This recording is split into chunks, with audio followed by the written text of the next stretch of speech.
Boche Gold and Diamonds. Buy now, pay later.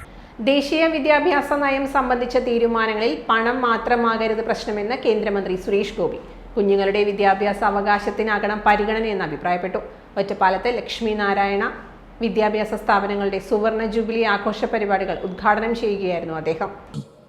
കാലഘട്ടത്തിനനുസരിച്ച് അധ്യയന രീതിയായാലും അതിന്റെ substance ഞാൻ ഇത്രയേ വിചാരിക്കുന്നുള്ളൂ. രാജ്യത്തിന്റെയും ലോകത്തിന്റെയും പല ഭാഗത്തും ഒരുപക്ഷെ സിലബസിന്റെ പേരിൽ കുഞ്ഞുങ്ങൾക്ക് ലഭിക്കുന്ന സബ്സ്റ്റൻസ് അത് നമ്മുടെ കേരളത്തിലെ കുഞ്ഞുങ്ങൾക്ക് ഒരിക്കലും നിഷേധിക്കപ്പെടാൻ പാടില്ല. ദേശീയ വിദ്യാഭ്യാസ നയം സംബന്ധിച്ച് ചർച്ചകൾ എത്ര വേണമെങ്കിലും ആകാം. പക്ഷേ നമ്മുടെ കുട്ടികൾക്ക് ലഭിക്കേണ്ടതെല്ലാം ലഭിക്കണം. രാജ്യത്ത് മറ്റ് സംസ്ഥാനങ്ങളിലെ കുഞ്ഞുങ്ങൾക്ക് ലഭിക്കുന്ന മെച്ചപ്പെട്ട വിദ്യാഭ്യാസം നമ്മുടെ കുട്ടികൾക്ക് കിട്ടാതെ പോകരുത്.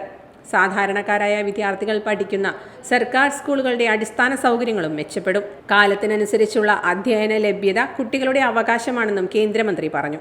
ലക്ഷ്മി നാരായണ വിദ്യാഭ്യാസ സ്ഥാപനങ്ങളുടെ കെ രാമകൃഷ്ണൻ അധ്യക്ഷനായി. കേന്ദ്ര സർക്കാരിൻ്റെ ചെയർമാൻ സ്വച്ഛതാ പഖ്വാഡ ശുചിത്വ യജ്ഞത്തിൻ്റെ ഭാഗമായി കേന്ദ്രമന്ത്രി വൃക്ഷത്തൈകൾ വിതരണം ചെയ്തു. പ്രളയത്തിൽ വീട് നഷ്ടപ്പെട്ട വിദ്യാലയത്തിലെ ജീവനക്കാരൻ ശിവദാസന് മാനേജ്മെന്റ് നിർമ്മിച്ചു നൽകിയ വീടിന്റെ താക്കോൽ കേന്ദ്രമന്ത്രി കൈമാറി. കെ പ്രേംകുമാർ MLA മുഖ്യാതിഥിയായി. കവി PT Narendra Menon, Mannur Rajakumaran Unni, Rashmi Baiju, PK Dileep Kumar, PK Sasikumar, KR Sandeep Narayanan, N Pradeep, professor K Gopalakrishnan എന്നിവർ പ്രസംഗിച്ചു. Time kids pre school, Mannanur road, Vaniyamkulam. Dot view news. കാഴ്ചകളാണ് ലോകം, കണ്ടു തുടങ്ങുക.